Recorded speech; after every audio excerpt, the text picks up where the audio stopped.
Bonjour chers étudiants, on poursuit donc notre cours sur les ensembles de nombres. On passe au paragraphe 3 sur la partie entière et densité dans R. On a vu dans le deuxième paragraphe la notion de la propriété de la borne sup de R. Ainsi, dans ce paragraphe, on va utiliser cette notion pour définir la partie entière. On va utiliser la partie entière par la suite pour montrer la densité de quelques parties de R. Donc on va parler de la densité dans le paragraphe 2. Ensuite, une autre application de la partie entière, ce sera l'approximation décimale. On va approcher de tout nombre réel par un nombre décimal, ou plutôt par deux nombres décimales. Ok, donc on commence par une petite motivation.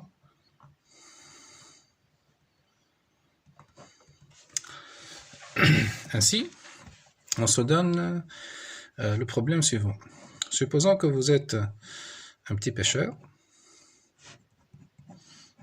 Je dessine donc, vous êtes assis sur un nombre pi et vous êtes en train de tenir votre canne à pêche. Qu'est-ce que vous allez donc pêcher? Vous allez pêcher des nombres réels. Donc les nombres, on a la rivière des nombres réels. Et les poissons que vous allez pêcher vont être des nombres, des entiers, naturels ou relatifs, des nombres rationnels, des nombres décimaux, et pourquoi pas des nombres irrationnels. Donc, on va utiliser pour pêcher les nombres des intervalles. Donc, notre pêcheur utilisera des intervalles.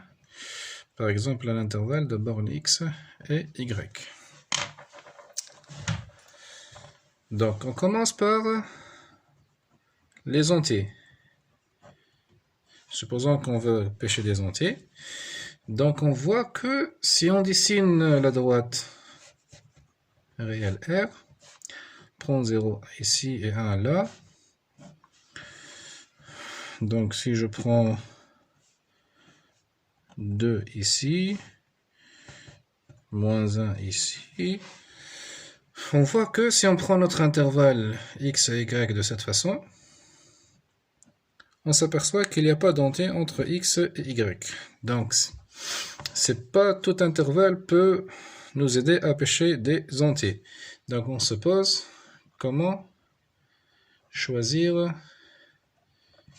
i pour que notre pêcheur soit satisfait. En fait, le problème est lié à la distance ou la largeur de l'intervalle i.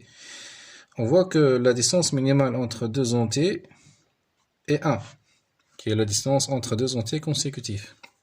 Et du coup, on s'aperçoit que notre intervalle doit au moins être de largeur 1. Donc on se demande, est-ce que, quel que soit x appartenant à R, l'intervalle x moins 1, x, inter z, est-ce qu'on peut pêcher toujours un entier avec cet intervalle? C'est-à-dire que mathématiquement, est-ce que cet intervalle est non vide? Donc une manière équivalente, ceci équivaut à dire, est-ce que pour tout x appartenant à R, il existe un entier k, tel que k est inférieur ou égal à x, strictement supérieur à x moins 1.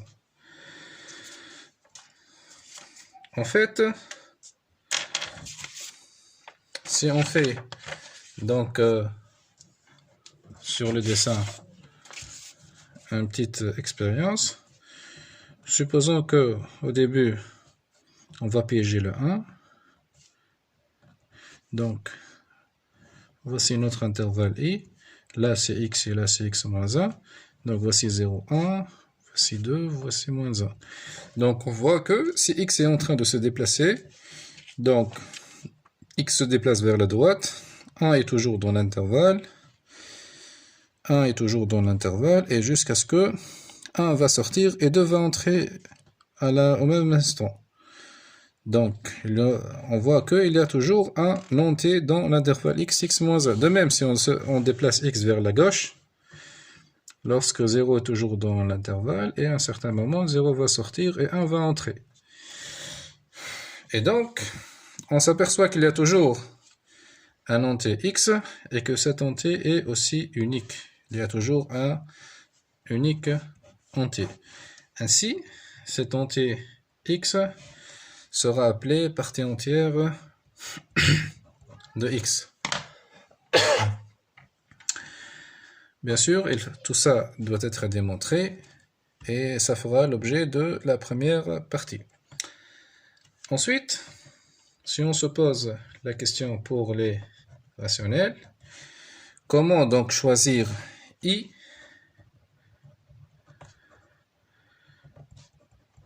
donc pour pêcher un rationnel? En fait, il y a une différence entre les nombres rationnels et les nombres entiers. En fait, s'il y a une distance minimale entre les entiers, pour les rationnels, la distance minimale est 0. Par exemple, si on prend 0, prend un demi, il y a le 1 tiers, on peut toujours trouver des rationnels aussi proches que l'on veut de 0. Et ceci est le cas pour tout rationnel. Et donc, on va démontrer aussi que, quel que soit l'intervalle i, donc i c'est un intervalle de R, i inter q est différent de vite. Et donc, il est plus facile pour notre pêcheur de pêcher des rationnels que de pêcher des entiers. Il peut utiliser n'importe quel intervalle. On peut donc, ceci se formule, si on prend en particulier les intervalles ouverts, on peut dire que quel que soit x, y appartenant à R, il existe toujours un rationnel dans Q, tel que R, il est entre, si on veut dire que R appartient à un intervalle ouvert x, y, c'est-à-dire supérieur strictement à x, strictement inférieur à y. Ainsi, pour pêcher les rationnels, il suffit de prendre n'importe quel intervalle. Ceci se traduit du fait mathématiquement en disant que Q est dense dans R. Et donc la notion de densité va faire l'objet du deuxième chapitre. En fait, ceci sera le cas de l'ensemble des décimaux et aussi de l'ensemble des irrationnels. N'importe quel intervalle nous permet de pêcher un nombre décimal ou un nombre irrationnel. D'accord? Donc, on passe à la premier paragraphe. 1. Partie entière. Ainsi, pour préparer la définition de la partie entière, il faut démontrer l'existence de la partie entière. Et donc, on a besoin de quelques ingrédients. Donc, on va démontrer d'abord une première proposition. Donc, on va démontrer que n, l'ensemble des entiers naturels, est non majoré.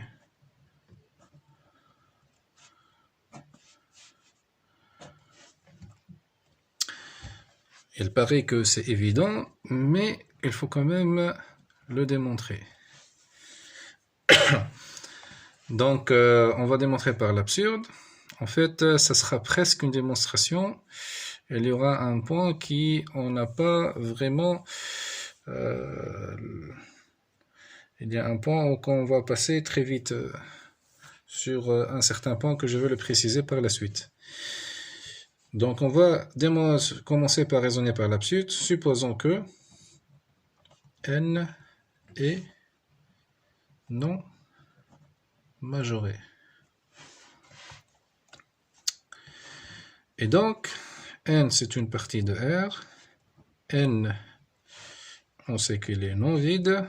Et de plus, on a supposé que n est, je m'excuse, donc raisonnant par l'absurde, on va supposer que n est majoré. Donc n est majoré.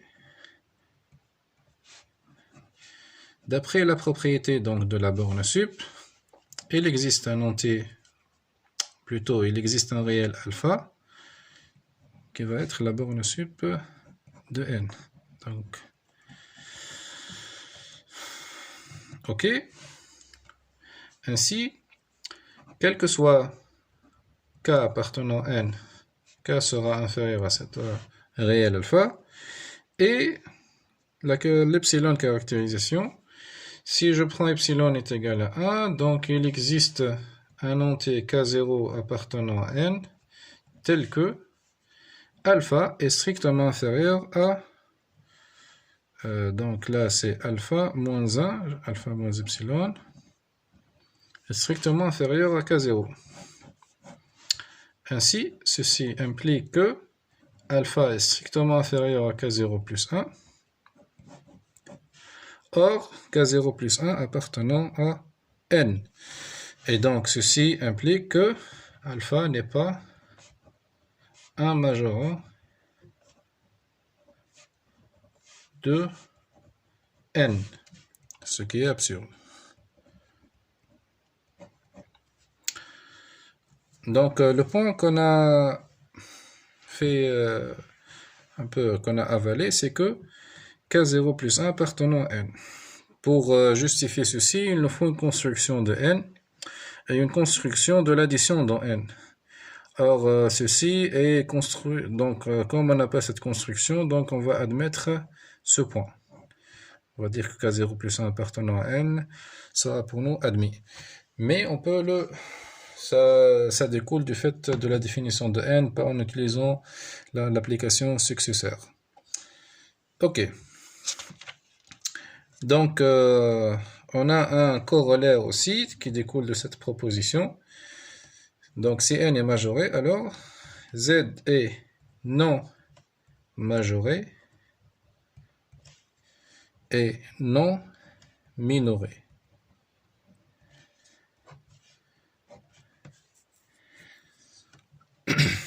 Donc, ceci découle, la preuve, elle est courte. Tout d'abord, Z est non majoré et non majoré. Ceci découle du fait que N est inclus dans Z. Et donc, ça ne peut pas être majoré. Pour montrer qu'il est non minoré, comme moins Z est égal à Z, donc moins Z c'est l'ensemble des moins K avec K appartenant à Z, parce que Z est symétrique par rapport à l'opposé d'un entier, à l'opération qui prend l'opposé d'un entier. Et donc, si Z est minoré, si Z est minoré,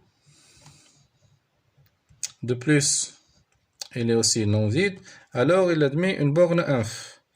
Donc si on note alpha est égal à inf de Z, ainsi,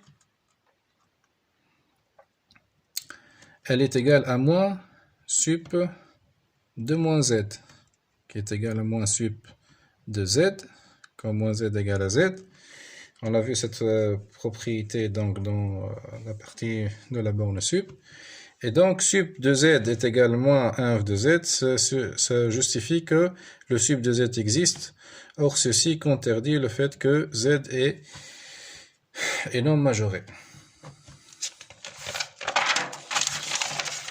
On passe donc à une troisième proposition qu'on va utiliser par la suite. Donc cette proposition, elle dit que toute partie de Z non vide est majorée, donc majorée dans R, respectivement minorée, admet un plus grand élément. C'est-à-dire admet un maximum. Respectivement, donc si elle est minorée, elle admet un plus petit élément. Ok, on va démontrer ceci.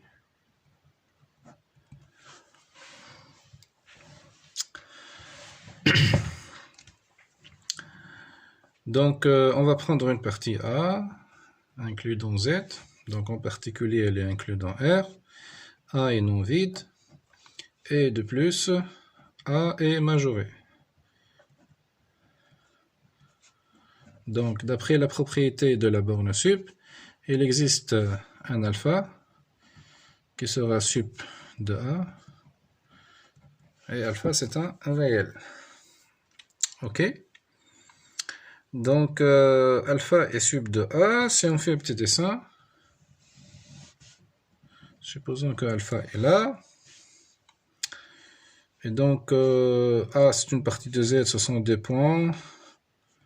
Bon, je ne sais pas comment ils sont répartis, un point distinct l'un de l'autre. Et donc, d'après la propriété de la borne sup, si je prends epsilon est égal à 1,5, supposons que je me pose alpha moins 1,5 ici, je sais qu'il existe, d'après la propriété de la borne sup, qu'il existe un K appartenant à tel que K il est strictement supérieur à alpha moins 1,5 et donc il est inférieur strictement à alpha. Donc en principe il est inférieur ou égal à alpha, mais on va supposons que alpha n'appartient pas à A. Donc on va raisonner par l'absurde. S'il n'appartient pas à A, donc ce K appartenant à A sera strictement inférieur à alpha. Donc un K sera ici. Donc, ceci implique que alpha moins K est strictement positif. On peut poser donc cette fois-ci epsilon prime est égal à alpha moins K. Donc c'est la distance entre alpha et K.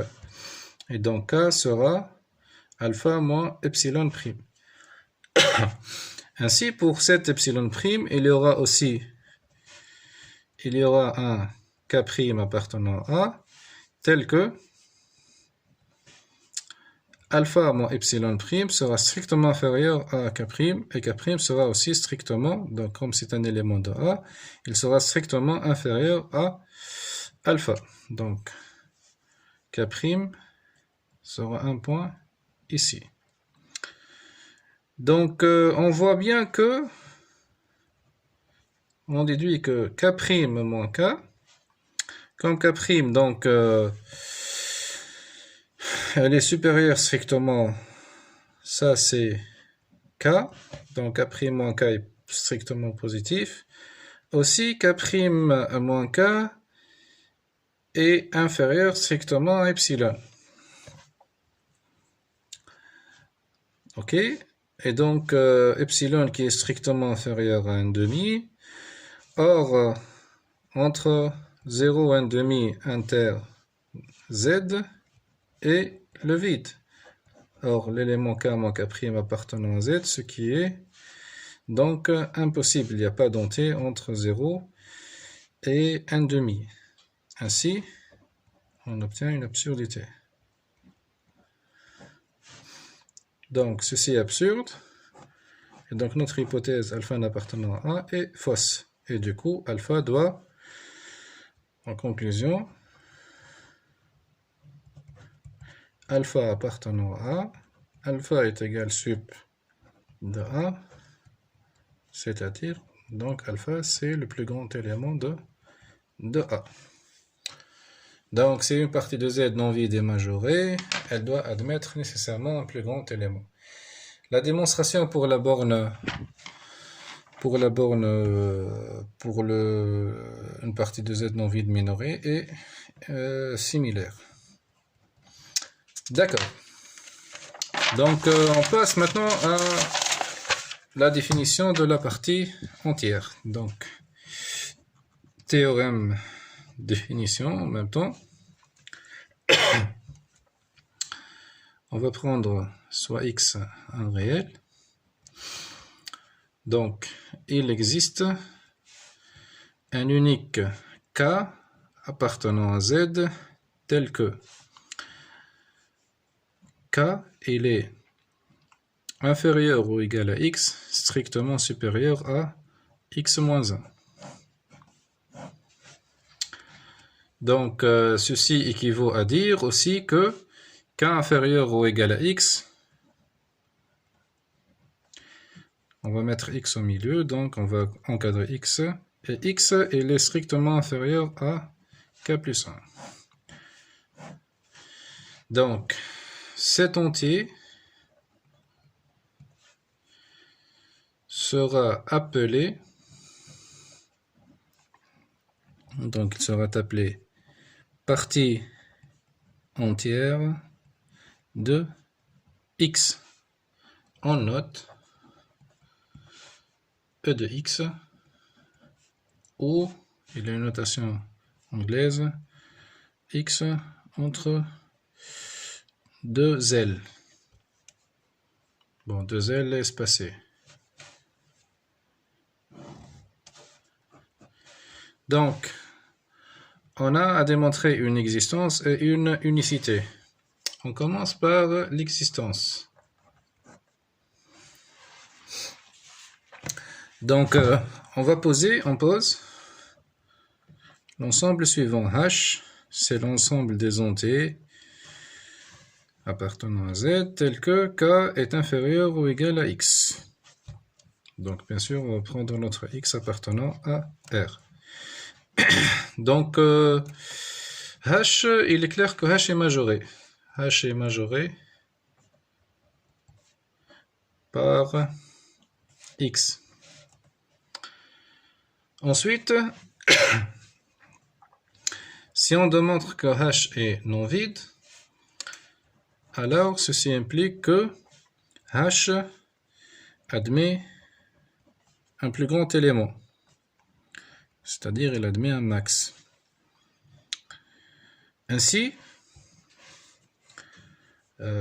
c'est-à-dire il existe un K0 appartenant à Z tel que K0 est égal max de H. Donc max de H, il appartient à H, c'est-à-dire qu'il appartient à Z. Donc il existe un entier H tel que c'est un plus grand élément, donc K0 est en particulier inférieur à X, donc K0 appartenant à A. De plus, K0, le fait qu'il ait un sup, c'est un sup de A. Ceci se traduit par le fait que K0 est strictement supérieur, donc, ou plutôt, on a dit que X est inférieur ou égal à K0, et K0 est strictement supérieur donc à X moins 1.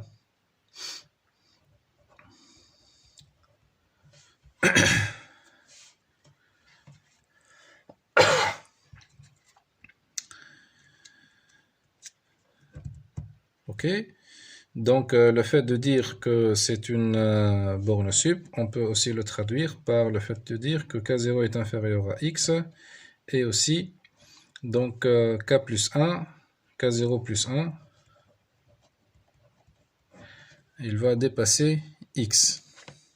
Ok, donc il faut montrer, donc ce qu'il nous reste à montrer, c'est que H est différent de vide. Donc, on va démontrer ce deuxième point, H est non vide. Pourquoi H est non vide? En fait, supposons que H était vide. On va raisonner par l'absurde. Donc, si H était vide, alors dans ce cas, donc on rappelle que H c'est K appartenant à ZK inférieur à X, c'est H plutôt égal le vide. Alors, ceci implique, quel que soit X, quel que soit K appartenant à Z, on aura K est strictement supérieur à X. Et donc, alors, ceci veut dire que Z est minoré.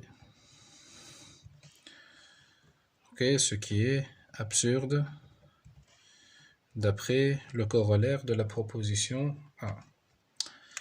Ok, donc nécessairement H est non vide, et du coup on a montré l'existence de ce K0.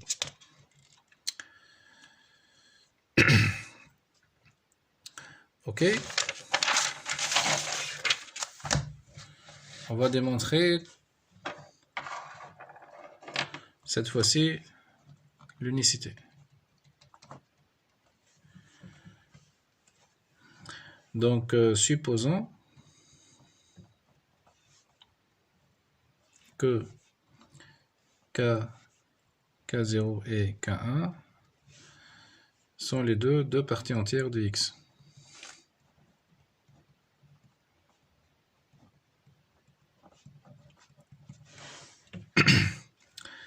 Ainsi, ils vont vérifier la propriété fondamentale de la partie entière, la propriété caractéristique. Donc on aura K0 est inférieur à X strictement supérieur à X moins 1, et en même temps, K1 est inférieur ou égal à X supérieur strictement à X moins 1. Ainsi, K1 moins K0 sera, donc moins K1 on va inverser, on a une inégalité stricte, on aura donc un encadrement strict. Ainsi, K1 est inférieur à X moins X moins 1, et aussi on a K1 X moins 1, donc moins X. Et donc on aura K1 moins K0 est strictement supérieur à moins 1, strictement inférieur à 1. Donc, K1 moins K0 appartient à Z. Donc, 1, 0, moins 1. Il n'y a que 0 entre moins 1 et 1, strictement. Ainsi, ceci implique que K moins 1 moins K0 égale 0. Évidemment, K1 est égal à K0. Et donc, on a démontré l'unicité. On va donc... je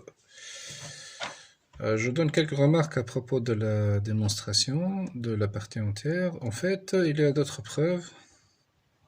Vous pouvez trouver d'autres preuves qui utilisent la propriété d'Archimède.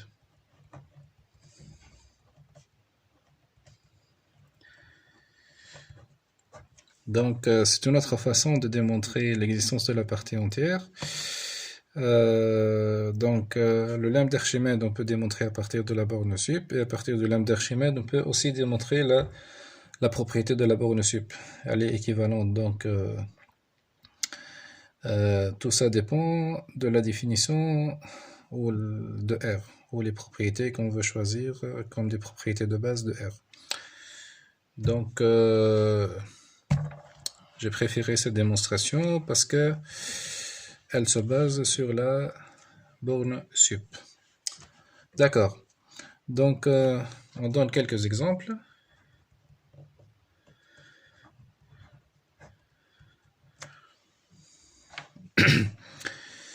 Donc, si je prends la droite, je dessine R, la droite réelle. 0, 1, 2, 3. Donc, moins 1, moins 2, moins 3, etc. On voit bien que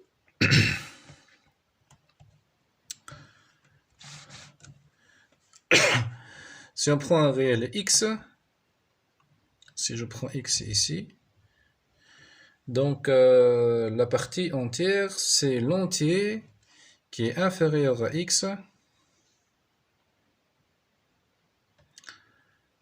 et qui est le plus proche. Donc, tel que x est entre k et son successeur k plus 1. Donc, on peut toujours x, d'après la propriété, la définition de la partie entière, x est toujours entre deux entiers consécutifs. Donc, la partie entière, on choisit l'entier le plus petit. Ainsi, si on prend un entier, quel que soit n appartenant à z, partie entière de n est toujours égale n. Si je prends maintenant racine de 2, alors partie entière de racine de 2, on sait que racine de 2 c'est 1, quelque chose, et donc l'entier le plus proche de racine de 2 c'est 1. Ok. Si on prend pi, c'est 3,14. Donc la partie entière de pi, c'est 3. Prenons des nombres réels négatifs, cette fois-ci. Si je prends moins racine de 2, donc moins racine de 2, elle se trouve là. Donc la partie entière de moins racine de 2, elle est, donc si la partie entière de racine de 2 égale à 1, la partie entière de moins racine de 2 n'est pas moins 1. En fait, l'entier qui est racine de 2 entre moins 2 et moins 1, et donc on doit choisir l'entier le plus petit qui est moins 2. De même, partie entière de moins pi, donc pi c'est 3, moins 3,14, c'est plus petit que moins 3 et plus grand que moins 4. Et du coup, la partie entière de moins pi c'est moins 4. Donc il faut faire attention lorsqu'on a des nombres négatifs, la partie entière d'un nombre négatif n'est pas la partie, le nombre entier qu'on trouve dans l'écriture décimale. Donc je donne une petite remarque concernant la notation. En fait, vous pouvez trouver dans la littérature deux notations. Donc on a dit que ça c'est la notation de la partie entière. Il y a une autre notation, x avec des ailes inversées. En fait, ça c'est la partie entière inférieure. Et ça c'est la partie entière supérieure. Donc la partie entière supérieure, on a dit que tout réel x elle est entre deux entiers consécutifs. La partie entière inférieure, elle choisit l'entier le plus petit. Par contre, la partie entière supérieure choisit l'entier le plus grand. Par exemple, on a vu que la partie entière de pi égale 3. Par contre, la partie entière supérieure de pi, c'est égal à 4. Donc, lorsqu'on parle de partie entière de notre cours, on parle de la partie, par définition, c'est de la partie entière supérieure de x. Ok. On va donner donc quelques propriétés de la partie entière et on va dessiner son graphe. Donc, on commence par une première propriété. Donc, on va démontrer que quel que soit x, donc appartenant à R, partie entière de x plus 1 est égale partie entière de x plus 1. Donc, la preuve.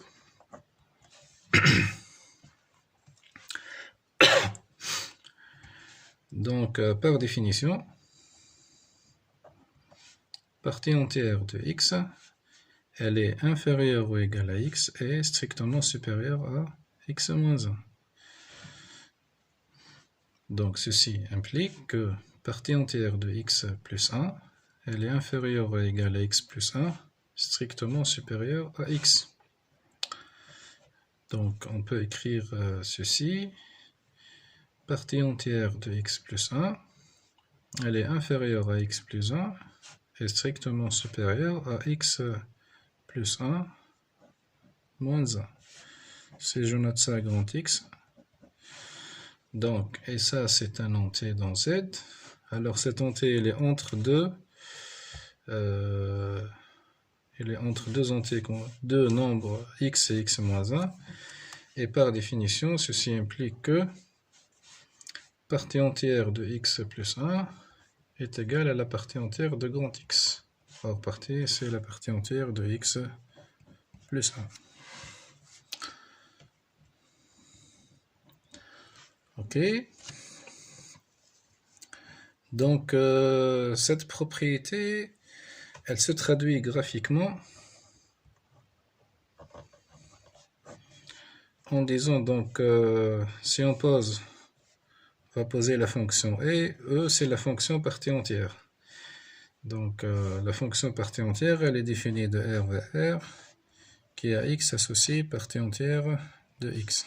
Donc ça, c'est la fonction partie entière. Donc, d'après la propriété précédente, cette propriété, elle veut dire que le graphe de E, elle est invariant par une translation de vecteurs. Donc, on a I et J ici, donc du vecteur I plus J. Donc, si on prend I ici, J ici, c'est un vecteur. I plus J, c'est ce vecteur. C'est la première sectrice. Et du coup, il suffit donc de dessiner, de déterminer le graphe de X sur l'intervalle, donc quel que soit X appartenant à 0, 1. On sait que la partie entière de X, donc on prend 0 et 1 ici, et X se trouve là. Donc la partie entière de X est toujours égale à 0. Ainsi,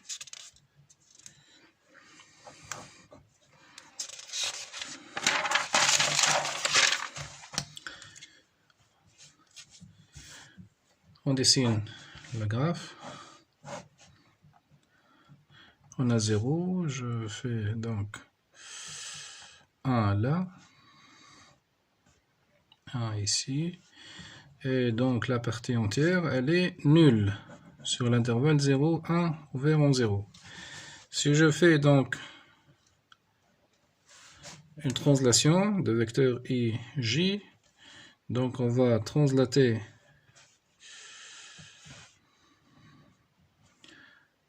cet intervalle et du coup on va trouver un autre segment ici. Donc ça, c'est un vecteur I plus J. Si on fait une autre translation, donc elle est invariante par cette translation, on va trouver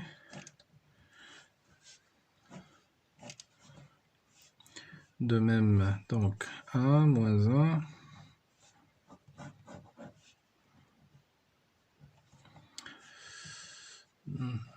donc moins 1, l'intervalle donc 0, 1, j'utilise d'autres couleurs. Donc là, on a une forme d'escalier.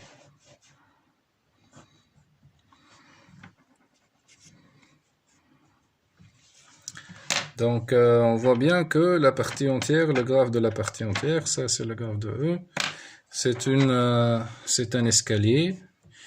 Elle est constante sur des parties, des intervalles de type n, n plus 1 ouvert en n. Ainsi, on voit qu'elle est discontinue. Donc E est continue sur R privé de Z. Et on peut démontrer, je laisse ça comme un exercice, c'est un exercice qui se trouve dans la série, montrer que E est croissante. E est croissante, donc c'est-à-dire, quel que soit x, y, appartenant à R, si x est inférieur à y, alors E de x est inférieur ou égal à E de y.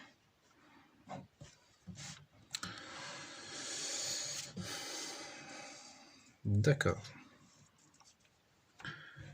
Une fois qu'on a défini donc la partie entière, il y a une autre fonction attachée à cette fonction partie entière. Et donc, c'est la partie fractionnaire.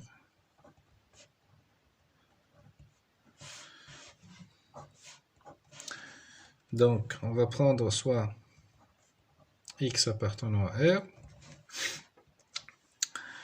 On appelle partie fractionnaire de x, donc le réel noté Donc, c'est x entre deux accolades qui est égal à, c'est la différence entre x et la partie entière de x. Ok? Donc, on remarque deux choses. Tout d'abord que, quel que soit x appartenant à R, la partie fractionnaire, elle appartient à 0, 1 ouvert. Donc, ceci est facile à démontrer. Il suffit donc, comme e de x, donc en fait, e de x, elle est entre x et x donc moins 1. Et du coup, donc x moins e de x, ça va être supérieur ou égal à 0, strictement inférieur à 1. Il suffit d'utiliser l'encadrement de la partie entière.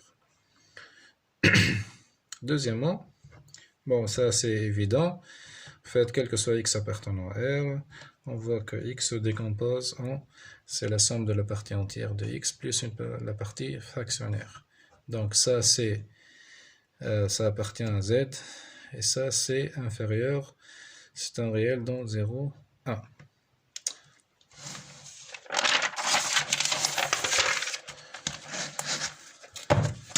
Une propriété importante de la partie fractionnaire est la suivante. Donc, si je définis, donc si je dis ça, c'est la fonction de R dans R qui a x associé la partie fractionnaire de x. Donc, ça s'appelle fonction partie fractionnaire. Donc, comme on a défini la fonction partie entière, alors, cette fonction,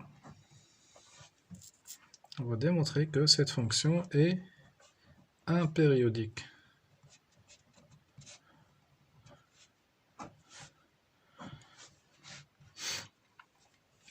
C'est-à-dire, quel que soit x appartenant à R, la partie fractionnaire de x plus 1, elle est égale à la partie fractionnaire de x. Ok? La preuve.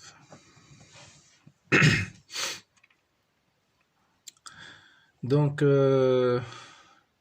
quel que soit x appartenant à R,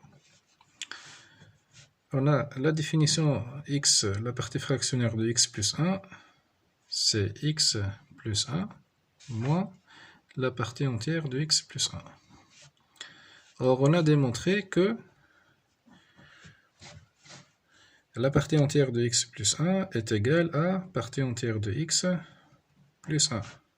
Donc, ceci est égal, on simplifie les 1, x moins la partie entière de x. Or, x moins la partie entière de x, c'est la partie fractionnaire de x. Donc voilà, la partie fractionnaire de x plus 1 est égale à la partie fractionnaire de x. Et du coup, la fonction partie fractionnaire est impériodique, il suffit de la connaître sur 0, 1, ouvert. Ainsi, donc graphiquement, on va tracer le graphe. On va voir que quel que soit x appartenant donc à 0, 1, c'est x appartenant à 0, 1. La partie fractionnaire de x, c'est x moins partie entière de x. Or, partie entière de x dans l'intervalle 0, 1, elle est égale à 0. Donc, c'est x moins 0, c'est-à-dire que c'est x. Et donc, la partie fractionnaire est l'identité sur 0, 1. Donc, on trace le graphe.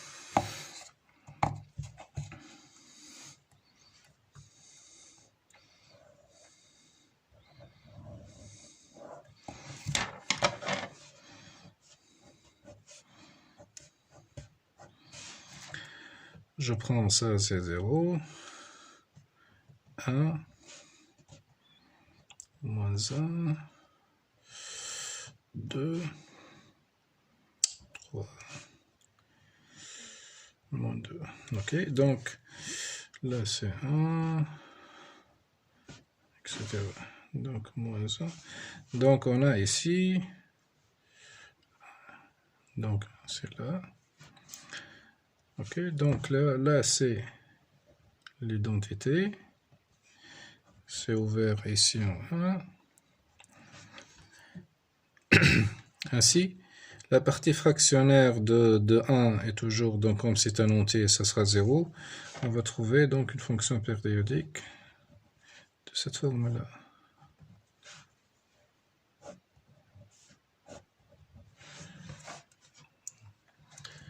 C'est une fonction 1 périodique et elle est discontinue, donc la partie fractionnaire est continue sur R privé de Z.